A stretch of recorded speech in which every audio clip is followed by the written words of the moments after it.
warahmatullahi wabarakatuh. Perkenalkan, nama saya Fitri Salsabila Fatah dari kelas 5 TBIA.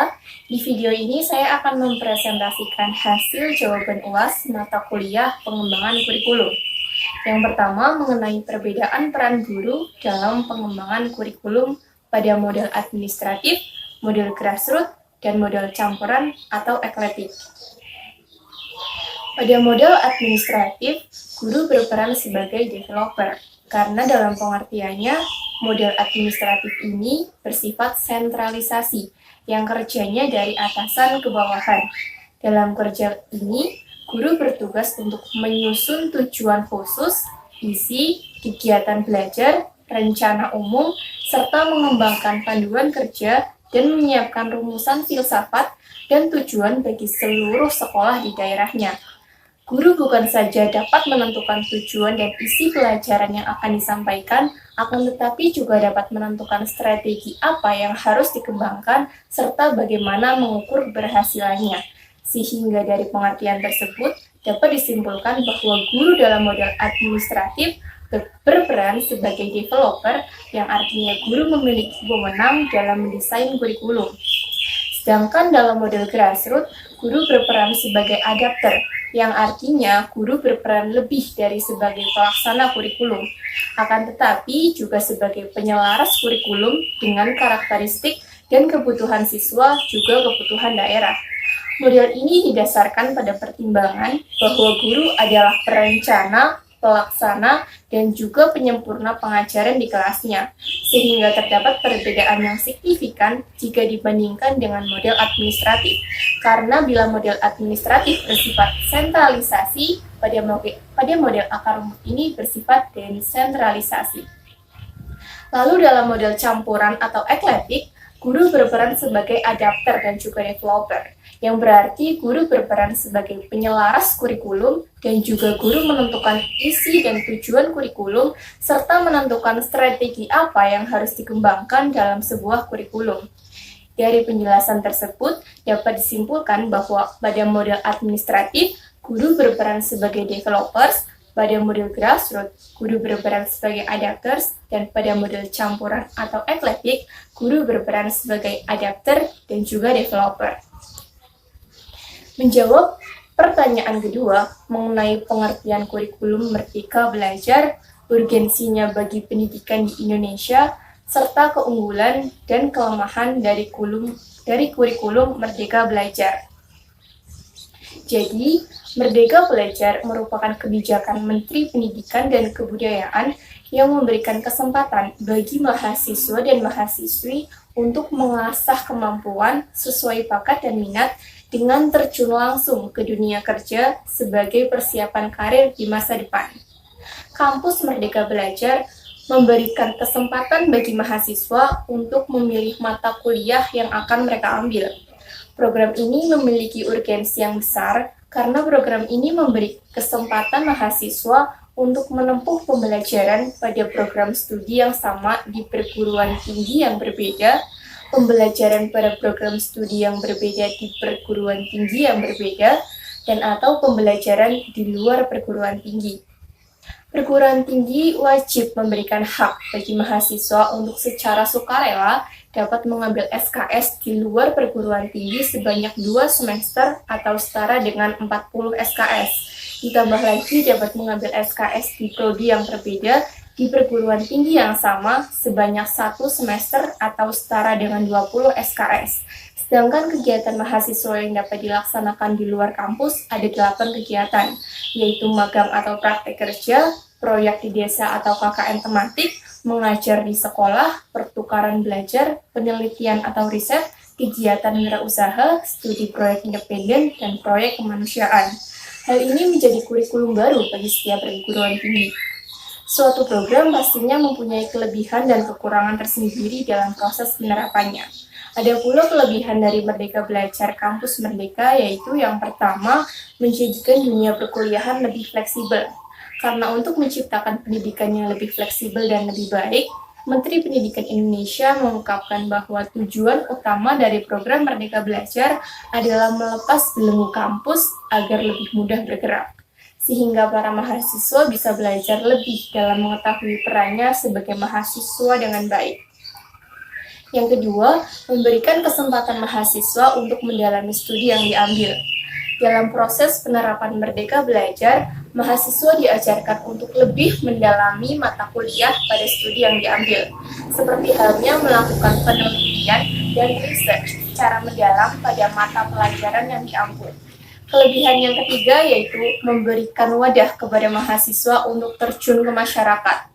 Kesempatan emas pada program ini bisa didapatkan melalui program pengabdian kepada masyarakat.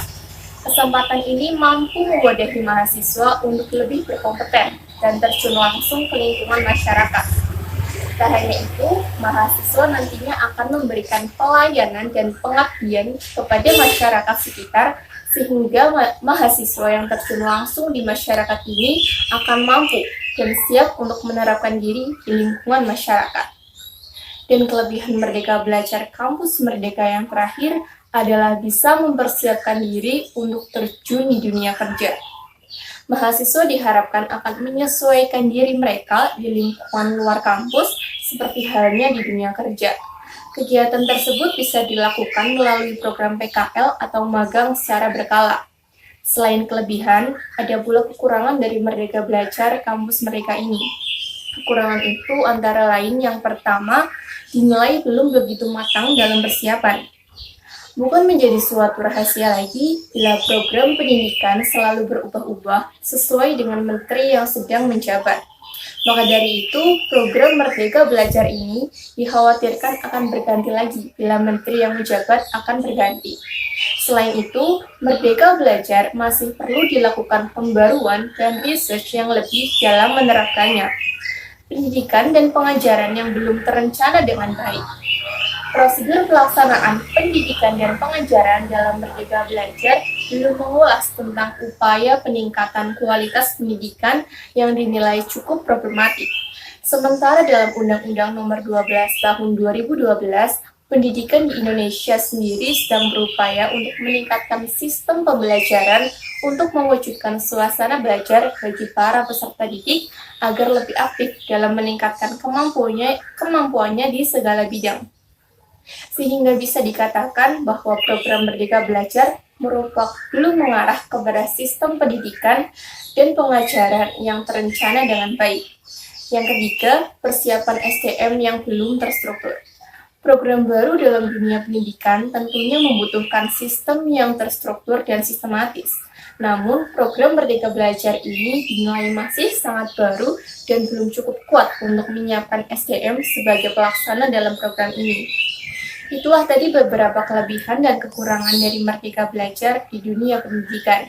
Dengan mengetahui seluk-beluk tentang kelebihan dan kekurangan dari program tersebut, diharapkan para pelaku pendidikan dan pemerintah bisa menyempurnakan program ini agar bisa dijalankan dengan sangat baik di kemudian hari.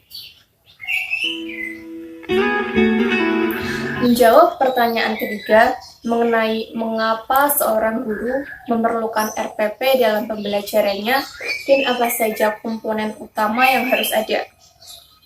Jadi, rencana pelaksanaan pembelajaran atau biasa disingkat RPP itu wajib disusun oleh seorang guru. Pentingnya RPP dalam sebuah pembelajaran yaitu untuk menciptakan pembelajaran yang lebih sistematis, karena dengan adanya RPP ini bisa mengarahkan guru untuk merancang metode pembelajaran yang nantinya bisa diaplikasikan langsung kepada siswanya.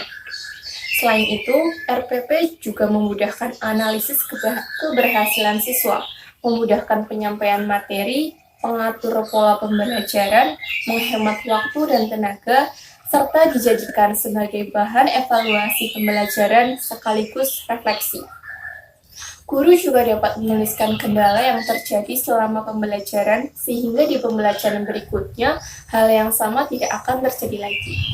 Selain itu, menurut Permendikbud tahun 2016 nomor 22, rencana pelaksanaan pembelajaran harus setidaknya memiliki 13 komponen.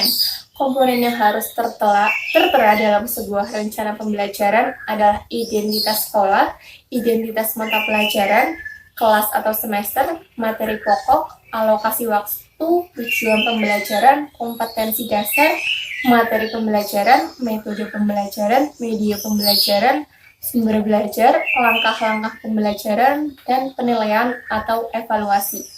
Dari komponen tersebut, komponen utama yang harus ada dalam RPP adalah tujuan pembelajaran, metode, dan evaluasi. Yang pertama adalah tujuan. Tujuan pembelajaran merupakan komponen pertama dalam perencanaan pembelajaran. Tujuan mengawali komponen yang lainnya.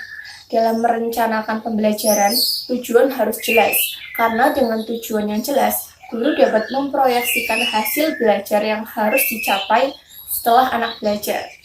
Robert Major dalam bukunya yang berjudul Preparing Instruction Objective tahun 1996 menyampaikan bahwa jika kita tidak memiliki gagasan yang jelas tentang tujuan apa yang harus dicapai oleh anak, maka kita tidak akan dapat membuat perencanaan yang baik untuknya.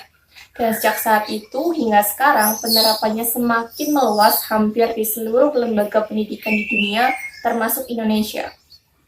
Komponen utama yang kedua adalah metode. Metode adalah suatu cara yang dipergunakan untuk mencapai tujuan yang telah ditetapkan. Dalam kegiatan belajar mengajar, metode diperlukan oleh guru dengan penggunaan yang bervariasi, sesuai dengan tujuan yang ingin dicapai. Tujuan dan materi yang baik, guru tentu memberikan hasil yang baik tanpa memilih dan menggunakan metode yang sesuai dengan tujuan dan pembelajaran. Komponen utama dalam RPP yang terakhir adalah evaluasi. Menurut Sobi Sutikno, evaluasi adalah suatu tindakan atau proses untuk menentukan nilai dari suatu tindakan atau suatu proses untuk nilai dari sesuatu. Sedangkan menurut Masito, evaluasi adalah suatu proses memilih, mengumpulkan, dan menafsirkan informasi untuk membuat keputusan. Dalam perencanaan pembelajaran, evaluasi dimaksudkan untuk mengukur apakah tujuan atau kemampuan yang sudah ditetapkan dapat tercapai. Jadi, evaluasi merupakan aspek yang penting yang berguna untuk mengukur dan menilai seberapa jauh tujuan pembelajaran telah tercapai atau hingga mana terdapat kemajuan siswa dan bagaimana tingkat keberhasilan sesuai dengan tujuan pembelajaran tersebut. Demikian yang dapat saya sampaikan. Mohon maaf atas kurang dan lebihnya. Sekian, wassalamualaikum warahmatullahi wabarakatuh.